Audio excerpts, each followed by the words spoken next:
Hello, Zuva Nation. What's going to say? Today is a distress live. I can't believe I literally just put lipstick for you guys. Well, my lips are very dry, so they're white. My lips are because I can't eat. It's like my lips are they're white. I can't eat because I'm stressed.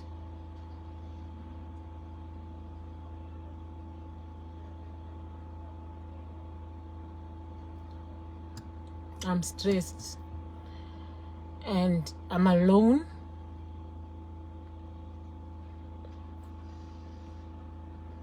And I know you guys sometimes you are sisters keepers. This is one of those times I need you guys to be a sister's keeper. Like you all know, I suffer from depression and anxiety, so sometimes I'm high and it's like a coping mechanism. Too much, I become funny. You know those people when they're really stressed up, they become funny and they laugh. I'm one of those people. But then there are times that you try to create humor, and you try your breathing exercises, you try your medication,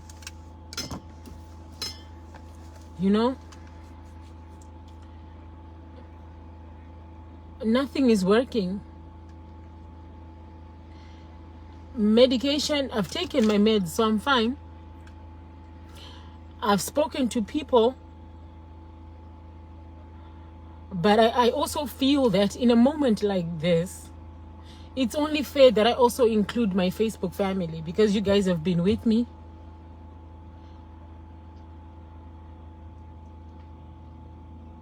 You've watched me grow. You've watched me from the time. Hi, Melly. I see you. Let me just say my story first, Melly, before I aid you. I'm going to be very brief. You guys have watched me grow. They've watched. I don't want you to see me cry, but at the same time I need you guys to take me seriously.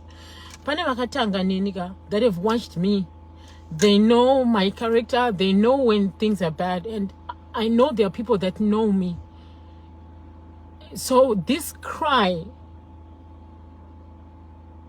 is for me crying for help, because you need to know when it's okay to ask for help. You need to know when to ask for help. And I zaman nepese pandino gona, guys.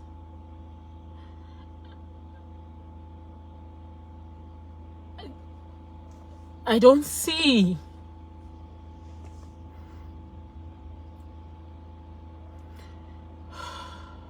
I don't see a way out. I don't see a light. So it's time to ask for help.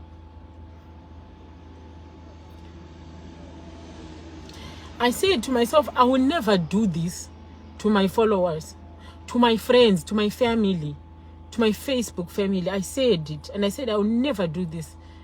But there are times where you lower your pride and you just ask for help. Let me tell you a little story about my life. You all know I don't know my biological dad and stuff, and I grew up with a stepdad, right? And stepdad was my dad since I was 3.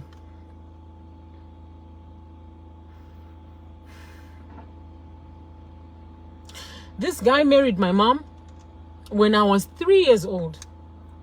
We were living in Zimbabwe, and he came into this marriage with 3 of his children from the previous marriage. And then my mom had 3 children of her own from the previous marriage. So my mom had 3 kids my stepdad had 3 kids, so it was a household of 6 kids. And then in that marriage, 2 kids were born. Lisa and Melusi. 2 kids were born. So now we were 8 kids. Plus mom and dad, 10. Plus the maid, 11. Our house was very big. My mom and dad got married in community of property and all that jazz. And then fast forward, my dad got retrenched. He was working for PTC Tel 1. Then he got retrenched. When he got retrenched, he takatambura guys pamkoba pepe. Zvatakaona tese ndo gorere renzara riya. 1 mudhara retrenchwa, 2 padeni hapana chikafu, takatambura. We suffered, guys. I don't want to lie to you. Tisu vanhu vakadya machunks, you know, not because of choice, because ndo zvazviripo. I learned how to hustle when I was a young child because my parents could not feed us. My mom was retired from Chipurisa and my dad got retrenched. So you can imagine that household. Kuti pamba pane vanhu 11. Pressure inokwira. And then my dad got retrenched. Because my dad got retrenched, ane pressure padenika. Munongoziva varume. After that, after 2 years of suffering, ndiyatochengetwa na baba mukuru wangu Josh. Josh would come and give us chikafu or hustler. Josh vaive mahustlers ka votsvaga chikafu votiigira chikafu. Josh na Joy. Sometimes I would go and stay kumba kwana Joy na Josh so that I can eat. Yave team rere itengera chikafu rere. And Josh could see how bad it was. After 2 years of nyaya dzeTel 1, pakana pana baba vakamboshanda kuTel 1, paka retrenchwa vanhu pepe. Tel 1 took 2 years to settle vanhu vavo. So after 2 years of dad not working, mom not working, dad vakawana Maria Woye retrenchment. And the whole time that we were eating, my mom had our back. Mama kia vachimhanya andvaenda zvokuenda kuSouth, Botswana, Tanzania and what not. Ndobva mudhara azopiwa mari yake retrenchment. Saka nditi mudhara akapindwa nei kana nditi chii ndanga ndisingadi kupindura nyaya dzamai nababa. My dad and my mom decided to open a bar. Bawa painzi paZaire, pane vanoziva ere bawa rainzi Zaire ku6 kumkoba 6, like it's like a CBD yekumkoba. Vavura bawa ravo paya. My mom recruited some girls. Some people came for interviews and some girls started working mubawa. So my mom and dad vakamira vachitarika nebawa riya kusvika ranyatsomira, and then my mom withdrew. She said, inini chi manager ibawa inda kuenda kumba, I can't be dealing nenyaya dzebawa. So my dad started running that bar literally by himself. My mom would be there upon apple, but my dad was my stepdad was running that bar. One of the ladies that was employed in that bar was called yaTete. I think you guys know. Anogara mukoba. yaTete kana nditi akachiva kamudhara aka. My dad was old by then, guys. My dad was born in 1940 something. He's old, guys. If I tell you, he's old. And then ndobva achiva kamudhara aka here kana nditi chii chakaitika pana yaTete uyo wokumkoba 13. Mkoba 13 kana mkoba 6. Achiva mudhara uya nyara yatanga kudanana nadad vangu. My mom would hear these things when my mom would go to the bar, maybe do some inventory on something. Ndobva tonzwa kuti uyu nyarai uyu anodanana nemurume wenyu. Kutozosumudzana zvokutosumudzana kudaro. Until nyarai aitojova, aitobhonga. Taimuziva zvedu, but then I was very young. So my mom never told us kuti mudhara ndo zvaaita. Maria retrenchment, nyarai ndobva abata mimba. Mari yese yatakamirira munhu wese. Listen, even the little kids in our house knew that daddy vachapiwa mari. Tikapiwa mari, daddy vedu vakapiwa mari retrenchment. Our problems apera. Unoziva chinhu chinonzi murume ka. I didn't want to really ndakangoti nyaya dzadhedhi namama adzipindira. Baba vangu vakatora mari yese yeretrenchment iya kwakunopa Nyarai. Kana nditi vakapa Nyarai, kana nditi vakadyana Nyarai, but I just know kuti pakabuda mari yeretrenchment ndo pakazvara musikana uyu. Isu satiri vana, my mother was trying everything to protect us because we were kids. I think I was not very, very kids, but I was a teenager. I think I was around 16, 17. After that, my mom really got infuriated and said, my problems are padeni. Nyarai uyu aigara mu 13. Mustroke, vanozananzi mustroke, dzimba two families can stay in one building. One side donate 2 rooms, one side donate 2 rooms. And if people are going to sorry guys, my eyes are swollen, I was crying. And people are going to extend vakadai so. Nyarai aigara mu stroke, 2 rooms. Imba yema parents yake. 2 rooms idzi. Maigara budhi vake nemukadzi wavo nevana vake na Nyarai wacho yeyu. Mudhara wangu anetsana na mama vangu vaburana vanongo love squabble what not. Mudhara uyu hutu abuda aenda kunogara na Nyarai pamba patezvara kana nditi vakafa kana nditi vakadi, I don't know. But this girl started, my stepdad started staying kumba kwa uku kwa kuma 2 rooms ikoko. Saka nongoziya murume kana abuda mba mune 10 rooms. Imba ine 10 rooms sure. Akunogara muchi 2 rooms. Takati atidzipindiri pamwe mumba macho medu mamusingagariki. But then again, my mom was taking care of my dad's children from the previous marriage. My dad had 3 children from the previous marriage. He left those 3 children with my mother.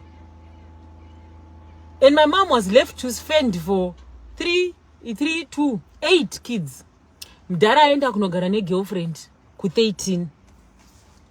Tiri vana tidzipindiri takamboda kuda kutsamwa, but then tikaona kuti there's no need kutsamwa panapa because dzevanoda nana dzipindirwi, nyaya dzamai nababa adzipindirwi, takangozvisiya gare Nyarai uya kutogara nadhedhi vangu, Nyarai atozvara mwana wechitu.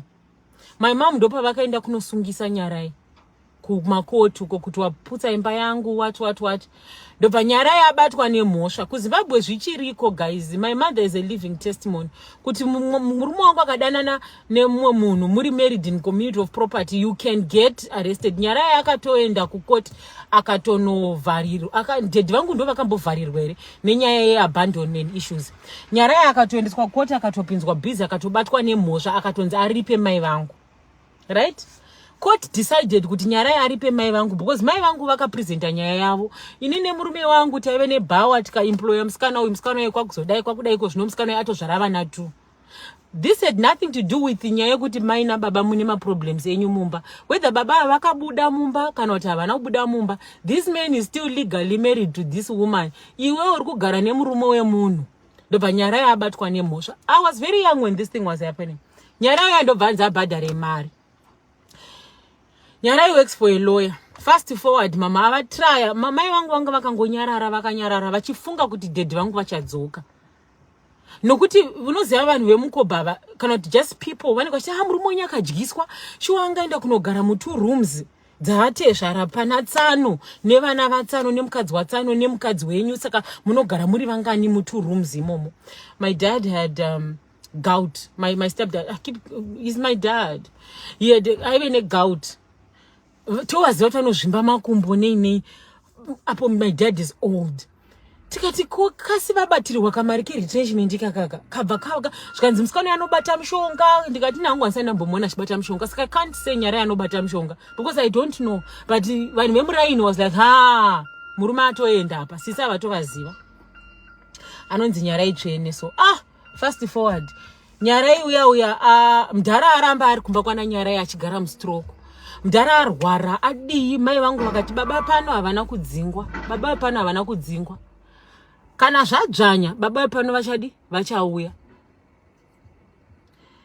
Hama dzikapindira dzikamboda kudidi, mama vangu vakaramba vakastika vakati baba vepano havana kudzingwa, havana kurohwa, havana kutukwa, vari pano. Kamunin'ina kangu kanzvadzi kangu kanonzi Melus kari kukura, he is a very intelligent boy. Baba vatiza murika vasiya mai vachifenda. My mother had to feed us, my mother had to take us to school, pay school fees and all that. So when my little brother manje panga pasa, he had to go for university in South Africa. He had to do all these things. Mdara ari kudya mari na nyara yari ku life yake. Kana nditi mari yacho inenge ikatopera futi.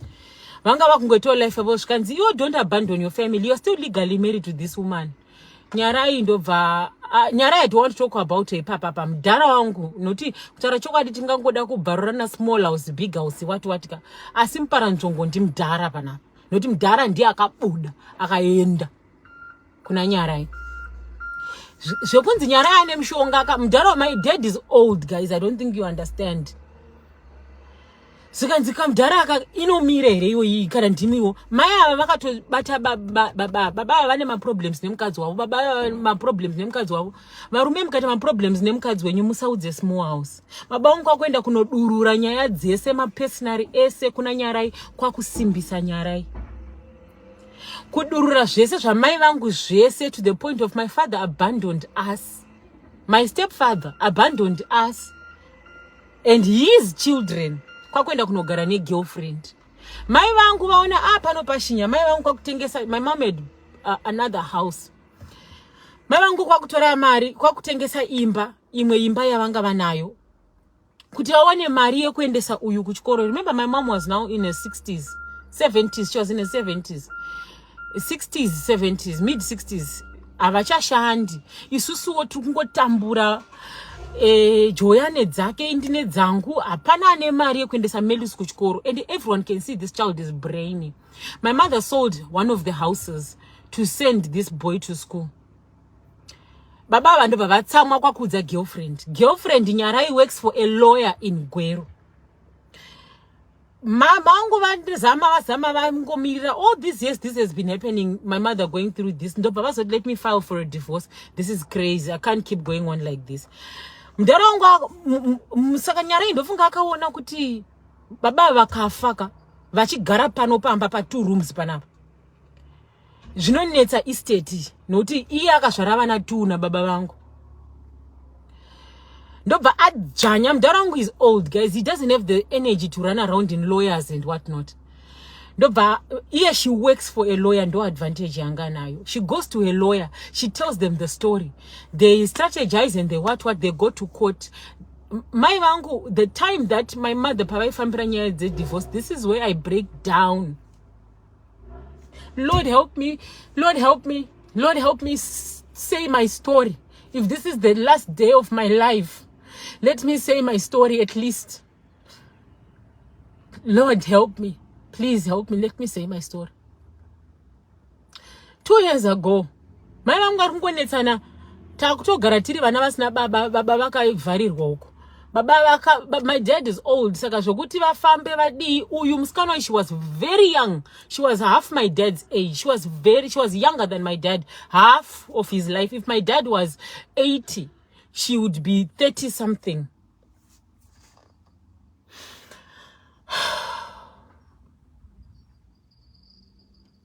Two years ago, ndakabva ku Africa and I came here. When I came here, I wasn't doing so good. If you remember, guys, I was lonely. The weather, I had my own trauma. There was a lot going on, and you guys saw that I was not okay when I moved here. Jango tanga my days, and I told my life in Chichema. Guys, I'm depressed. I don't know what's wrong. And my problems, but in Rukungo Chema and schools, I used to have panic attacks. It was so bad that I became suicidal. And I don't know why I was suicidal. I didn't have money issues. I didn't have health issues. I just, new land, new atmosphere. I was bad. But you guys didn't really see it. My days and there we have a life. But I was so bad. My depression, ndaitadza kumuka pambed. Kuti ndiende ku toilet, chayo. I couldn't leave my bedroom. Ndagonototsvaga bucket, ndowetera mu bucket. Because I was I was just depressed. I couldn't even leave my bedroom. I would pee in a bucket. Because I don't know, I would just have these crazy panic attacks. And so my mother, she would call me, and then she would spend hours with me on the phone. Would say, "Masquera, say, Megan, are you okay?" And my mom would talk me out of, at least get out of the bed. At least talk a pass. She would talk about bed. We said talk a pass. That's her.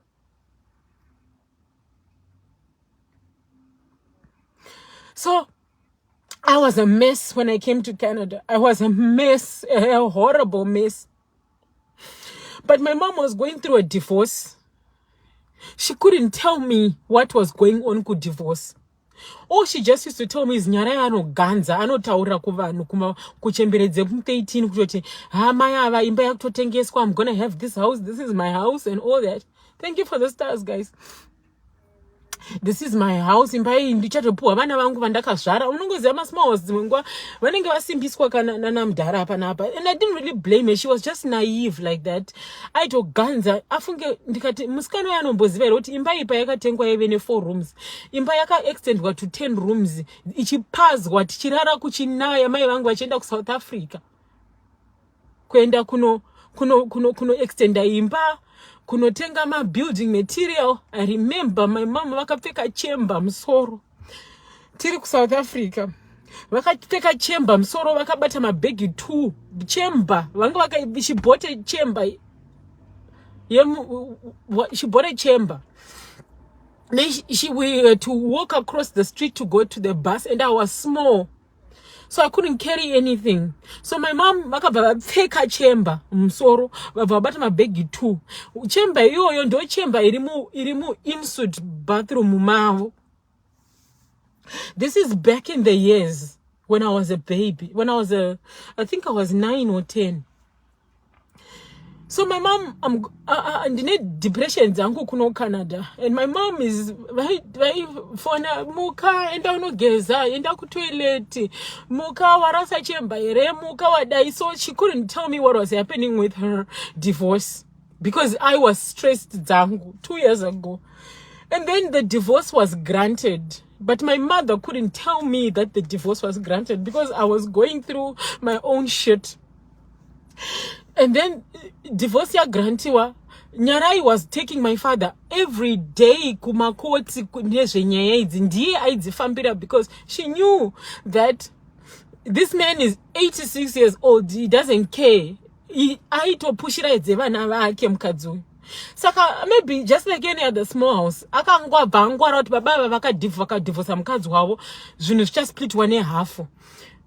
So the courts decided to sell the marital home where we all grew up. My sister Joy, akazvarira vana vake ipapo. Vanhu vekumkoba, you guys know kuti kumba kwedu 15 was like a bus stop. Munhu wese aisvika ipapo. I'm sure Melly you can attest to that. Vana vangu ndakazvarira ipapo. Joy akazvarira vanhu vake ipapo. Everyone akapfura nemaoko amai vangu akapfura nepamba ipapo. So I need you guys to understand kuti that's our home, our family home. Kuma holiday kwa gogo is kumba kwa mai vangu. So the courts decided, these guys are getting divorced. Alright, divorce granted. Mama havana kutaura. Vachiti musikana wavo. Then my sister died. Oh, I forgot this important part. In 2020, my mother was in South Africa. Nasisi vangu vachirwara. Nyarai uyuyu na dedi vangu. Dedi vakanotora chitupa cha mama vangu. Ndobva vapa Nyarai. Baba vaenda ku city council. I have the receipts. I'm not lying on this one. My dad went to city council na Nyarai uyu, and they tried to sell my mom's house when my mom was in Durban taking care of my sister. You guys know my sister passed away. So for 2 years, my mom was in Durban taking care of Joy. So she wasn't home, and my dad had already left the house, abandoned the house. So Nyarai and my stepdad took particulars and went to city council to try and sell the house. No, I know my dad is old. I know maybe it was his idea to sell the marital home, but that's where everyone is. That's where your own kids from the previous marriage stay. Vana vake from the previous marriage. my dad's children from the previous marriage vari ipapo. Me and my sisters are vari ipapo. The 2 kids vakazvarwa mumarriage ava Lisa na Melusi vari ipapo. Then I don't know what got into my dad. Then they took my mom's ID. Then they went to city council and they tried to sell the house. Saka lucky enough, munanonyora admin wacho akaona chitupa ndobva you can't be 60 years old, and you can't be, it was 70 something years old, because this girl is half of my dad's age. So that this guy suspected something that are you Dorothy? I'm Dorothy. She tried to impersonate my mom, this lady. Kanonditi, it was my father's plan. Kanonditi plan yake, but I know my dad is very gentle. But he's not that ameno. And this I don't want to blame anyone. And then city council, ika suspect, ika miss this transaction. This is not Dorothy. This is not Dorothy. You are not the age kutaurwa chitupa newe makato siana. So who are you? The city council they called my house. They called my house kumkoba, looking for my mom. Then someone called my house looking for my mom, and my mom was in Durban taking care of Joy. Then but someone came here with her ID and title deeds and stuff. And the man, Mr. I won't say his name. So my mom BP yakabva yashuta iri ku Durban kuti I know kuti tiri kunetsana, but and she had not filed for a divorce then. She had not filed for a divorce. My dad was trying to sell the house vachiri mu marriage, because my dad said you sold the other house. And then my mom said I sold the other house kuendesa vana kuchikoro because you abandoned everyone, and I was now left with your kids and my kids, and I had 8 children. So I sold one of the houses to maintain. I'm sick. I'm sick and I'm old. My dad tried to sell the marital home. City council yaramba. It got to be one Dorothy here. My mom, imagine my mom is taking care of my sister. My sister is on her deathbed. Joy is dying, and my dad and his girlfriend are impersonating my mom so that they sell the house before my mom comes back to Zimbabwe.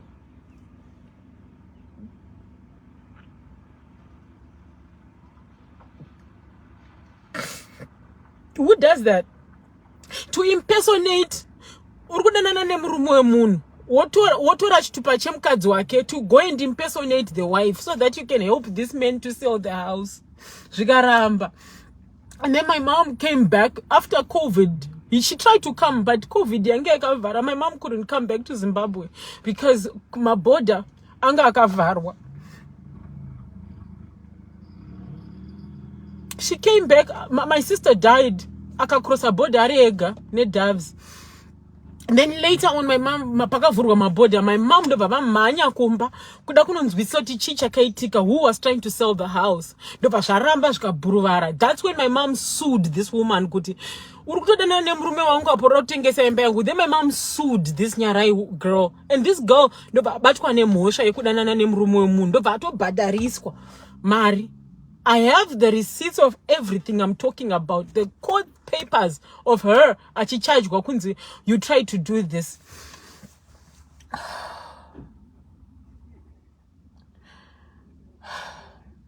Fast forward.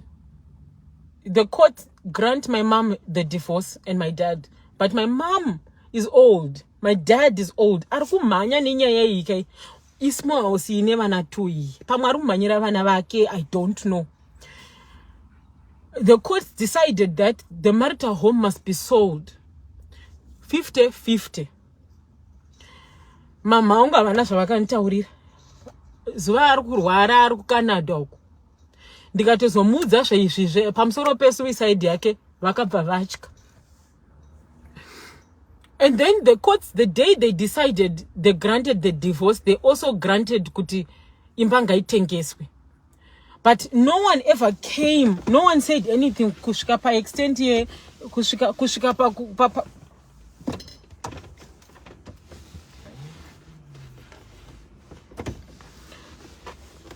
kusvika, no one said anything kusvika last month.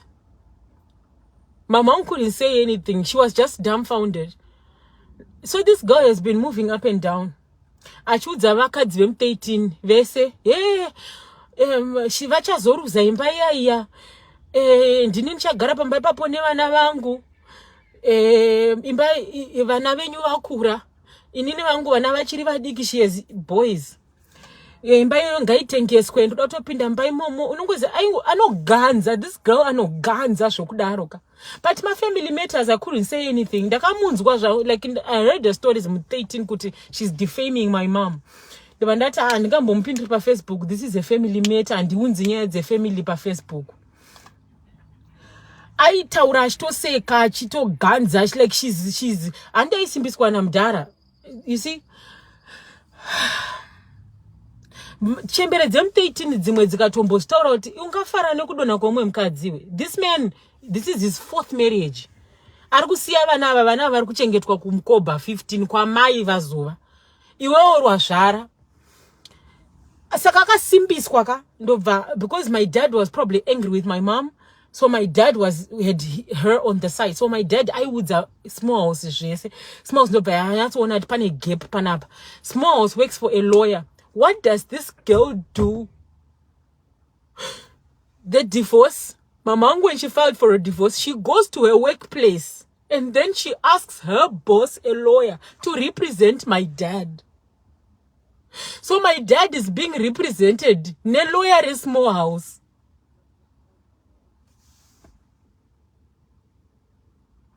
The advantage. This girl works for the lawyer. So they have front page information. Front row. Lawyer dzifambirawo zvadecide kwa nzimba iri kutengeswa. If last month evaluator auya atarisa imba iyaya zvokuti makaextenda. Listen, my mother extended that house, renovated it, kupaza mudhuri mukati. Tichingonzi nhasi vataexide uku, mangwana vataexide uku, kuri kunaya isai maboxi kusvika imba iyoyo from 4 rooms to 10 rooms. I watched my mom slave for that house. Mamangu akatakura chemba mumusoro nyarai.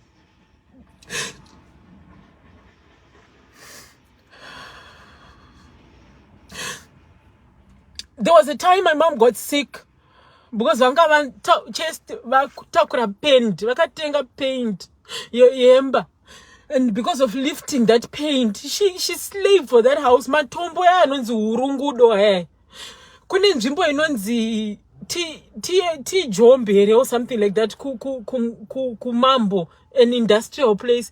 TS Timbers yakumkoba yakugweru town. TS Timbers, yeah, town. They knew us. Tenga my building material. I knew my global. I knew my votes, my gates. Everyone built that house. Mama Chindoza, I think he passed away. He's the one that built that house. This week teachings was smell yes cement. Smell yes cement. Muswara plaster to one day. Papa put women pichana ndo patinorara ipapo uko vachambodhiriza. Nasi vabvisa floor mangwana window taisa maplastic kusvika imba iyoyo yamira to 10 rooms. This evaluator comes anzi imba yanzi 30,000. My mom argued kuti ndakaisa solar, ndikaisa mgodi, I drilled a borehole, ndikaisa ma tiles, ndikaisa 4 rooms into 10 rooms, ndikadai. All these things you guys are most one pamba pane slab zvese. Like my mom slaved for that house. Remember in my French door and the glass rachoranga ririre ember rekana brown. French door is called my glass brown. Mama ziva, guys. Yeah. I need you to understand kuti imba iyi ndakaiona ichivakwa. Maziva madaisy emabagla bar. Munhu aiuya nemushini wokubhenda simbi dzatengwa kumambo kuindustrial place yekumambo achibhenda mabagla bar kudai takatarisa tichitodzidzira vachiweredha. My mom used to hit us kuti musatarise panowerediwa mabagla bar, musatarise nemaziso yenyu munokuwara maziso. Bagla bar for bagla bar until that house stood there. My mom is not saying anything. Imba yanzi 30,000 last month. Yakanzi 30,000. Imba yakanzi kutengeswa. My mom didn't tell me. Apo ini ndini msikana mkuru. She didn't tell me because Zuva askunzwa mushe. Indeto relax and rukuwana mari kunoku nditoshandisa zvimwe zvinhu. I'm chilling. Last month an evaluator from the high court came akati imba ndiye 30,000. Saka then my mom told us kuti divorce yakazoiswa imba yanzi 30,000. Kati imba iri kutenge. Wait mom. And then she goes, I couldn't tell you wango chirwara and I couldn't put the burden on you. Panapa. You have to take care of kids. You have 7 children to take care of.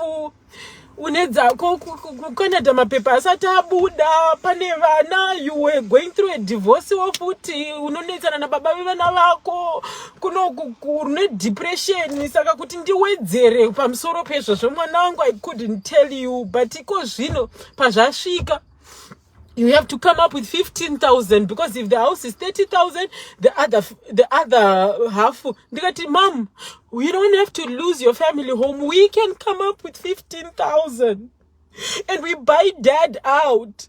And my dad is so old, guys. I know it's not him who's doing this. Gout. Sometimes he can't even walk. They have to lift him up and put here. Okay, mama, divorce is very normal. I'm divorced, it's okay. 15,000, tochaga 15,000. She can say, the only difference is that Bakuidamus was safe in November. How? Legally, this is no guys. I just didn't know. My mom didn't say. And now in a month, she's going to lose her house. And then Nyarai tells my dad, if they try and buy, inini ndrukutoda imba yoyo. Ndrukutoda imba, saka isusu ngatutsvage 15,000. Nguva yese vanga vakanyarara. Nyarai hana 15,000, but her lawyer has 15,000. So you know, Zama lawyer panonzi divorce, imba yakuzwa pa market. Lawyers usually buy the house choppers and then they turn it into a profit. So Nyarai's lawyer has 15,000 holding it like this. Nyarai's lawyer has 15,000, right?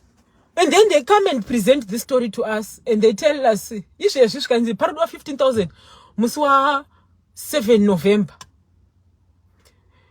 So I'm like, Mom, why were you not saying? I can't burden you. I thought Dedenyu achadzoka. Unoza she's so vanhu vakuraka dzimwe nguva pfungwa dzavoka kana nditi vane hope yakawandisa. Mama, the court has granted you a divorce. What makes you think Daddy is going to come back? Shikanzi murume wangu achadzoka. Havana kuboda kumhanya kutsvaga mari. Vanga vane faith imwe yekuti murume achadzoka. Nyarai kwakumhanya kwakuenda kuna lawyer vake kwakusimbisa because she works for the lawyer who was representing my dad. Vabata 15,000. Then today they called my mom. Tomorrow we are going to the court. Tukuda imba. Tikati 15,000. Guys, 15,000. I don't have 15,000 on me right now, but I can find it. Daddy, this is our family home. Daddy, please don't. This girl wamakadana nayo you go and them nomtagremba yake agare nevana vake koko. This is our family. We all came from here. Where's your heart? My dad doesn't say anything. Wakangonyarara uyu nyarai uyu ndiye ari kutoganza ari kutostika na lawyer wake. Ndafonera vanhu, ndafonera bengi, ndafonera munhu wese. Guys, for the past 1 week I've been trying, really trying to keep it inside me, but My mother munhu uya wekuti anogona kusvika pakufa asina kunetsa vanhu. So my mom tells me kurudwa 15,000 by the 7th of November. And mama, between me and poverty chayoka, I think I've got about maybe 5,000 in savings. And ndakatoisa kuchi account jeje chausingawani mari chopazi jeje. Chekungoti mama na mari ndoiwana kupi. My little brother just recently got promoted. My little sister nishanda pa mashipu, and you know how it is ngirike mashipu. No one has money right now. Are you telling me you're going to lose your family home because of 15,000? Mama, I can find 15,000. I think they knew kuti msiswaru Canada vakanzwa nyaya 15,000 on time ka she was going to raise it. So now Nyarai's lawyer akabata, guys, this is what I'm going through. Nyarai's lawyer, my dad's lawyer, akabata 15,000 waiting for the 7th of November when the house goes on the market, and then he buys my mom's house, and then this lady is going to stay in my mom's house. She doesn't. She's like, I don't even want to, don't buy. We can buy you out. Wedzeraimba chero mukanziite 40,000, chero mukaita 50,000. It's not a sentimental value. We will buy you out. Please don't take our family home.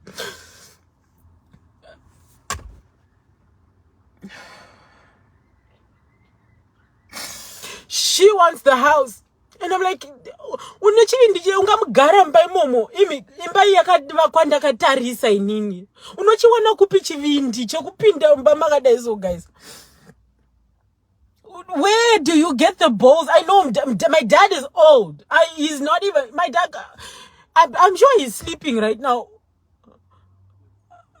And I was trying to blame her. Good, okay, she's the one who's running around. But Tora Chokwadi, it's my dad's fault. My dad is the one that did this.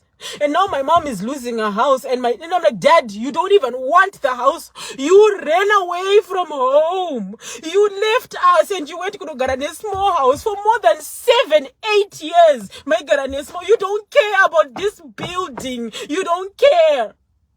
So why do you want to stay in this house now? It's not you, because my dad are not gonna kufaka na mangwana, guys. My dad is old. Amusko not murugubu influence wana uyu mudiki. She's in her 40s and she's got 2 sons.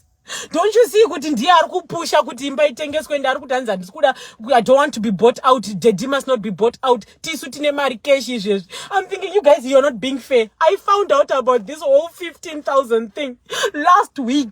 I have no cent on me. I only have 5,000. I only have 5,000 in my savings. Where am I gonna get 10,000 in 1 week? Don't you see? Vakabata mari, guys. This guy's, my mom is about to lose her family home because of $15,000.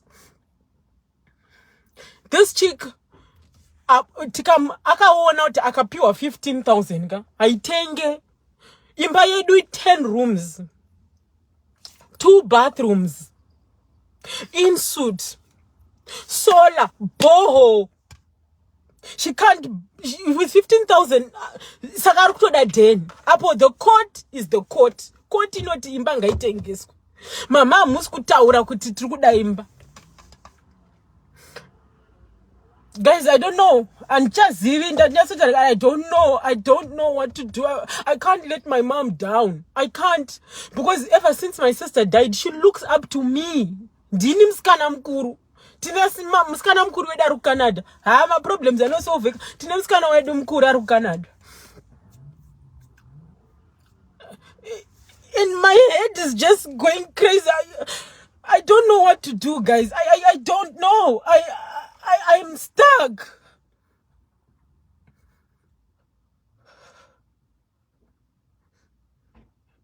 I'm like, 7th of November, that's too soon now. And I went through the whole paperwork. This thing was granted kudara, guys. That divorce was granted kudara. Zvekutaurwa nzi imba ichatengeswa kudara zvakaitika. Evaluator ndiye akatanga last month. Angoti ga akabvati 30,000 low and bata 15.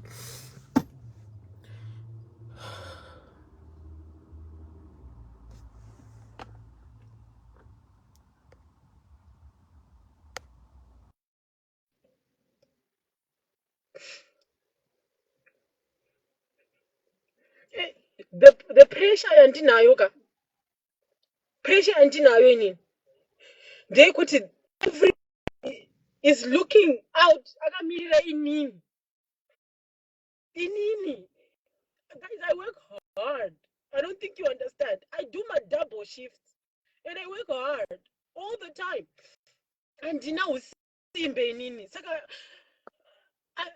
I musana wangu uri kurwadza because now ndakuita my triple shifts, my double shifts. Musana uri kurwadza kuti kumhanya kutsvaga mari iyoyi. Hi, Zuva.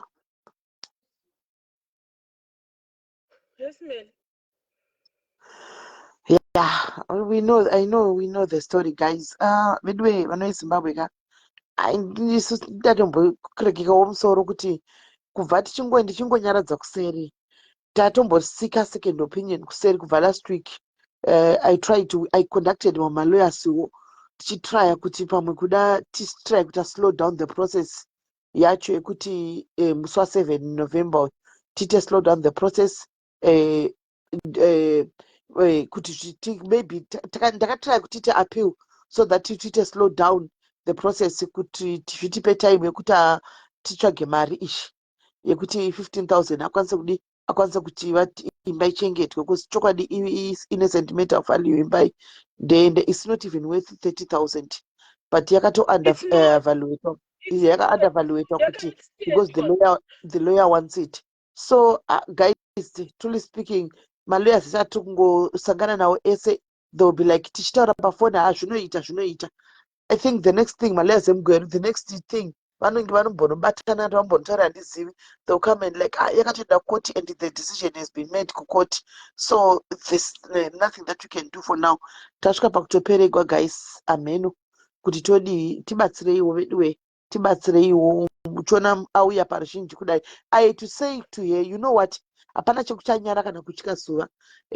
Zvitori nani, rather go and own your story to people other than kuti chigozobuda neguwa kuchinzi imba yakazodai and after all you need help. Rather you go tell your people the truth. Those who wants to help will help. So guys, ndopatave.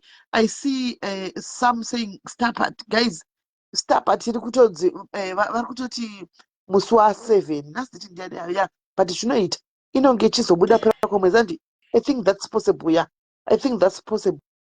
Kana ikatoitwa agent probably inogona kubuda paipera kwemwedzi mari yacho because ikaitwa late Facebook inovhara musi wa15 inenge yavhara. Payment inenge yatozouya muna November kuma 25 30 25 26, saka that will be late because time yacho is very limited. So guys, nangokwirirawo kuti veduweka ukaona chidembo chouya paruzhinji chichidai sokuti mutandirwe mbwa pamunogogona kubatsira napo guys, ndopatave panapa, ndopatasvika panapa, ndopaari Zuva uyu panguva ino ndopaari tambozama vhiki rese. She's not okay. I knew she's not okay. Nezuro vamwe venyu makaona ndichimhanya kuvhara life paya mukanditi kudiaries mukati kosi simeli chii nchiti chii ndaitaura naye paZuva. She was not okay paya pafoni paya pandakatozokata life paya ndiye wandaitaura naye. Saka guys, please madiaries toda kungobatanawo nezvanation tiri vanhu vamwe chete nezvanation. Handiziviwo kuti muri kuti toita sei. I think